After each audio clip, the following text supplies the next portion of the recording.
Chers auditeurs, dans ce nouvel épisode, nous allons parler d'un enjeu souvent sous-estimé, l'accompagnement administratif du dirigeant entre assistante externalisée, direction externalisée et management de transition.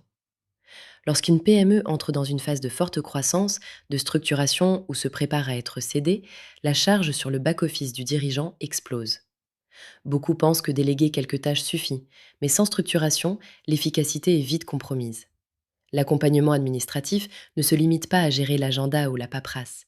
Il s'agit d'orchestrer une équipe hybride, assistante externalisée pour les tâches opérationnelles, direction externalisée pour apporter une vision stratégique, comme un DAF ou un DRH quelques jours par mois, management de transition pour piloter des virages ou fiabiliser la transmission. Le but, maximiser l'efficacité, fiabiliser les process et transmettre les savoirs clés.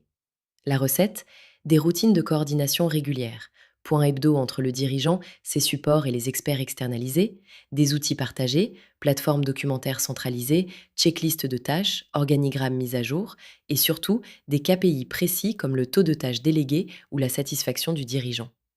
Attention, il ne s'agit pas de tout externaliser à l'aveugle. Chaque fonction doit être intégrée dans la vision d'ensemble, documentée et préparée pour une éventuelle passation. La formation croisée et l'anticipation de la sortie d'un manager de transition sont essentielles pour ne pas créer de nouvelles dépendances.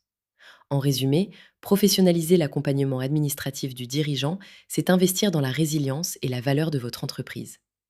Capitalisez régulièrement les savoirs, ajustez vos rituels et ne cessez jamais de formaliser les process. Pour aller plus loin, consultez notre site pour retrouver ce guide et de nombreux conseils pratiques.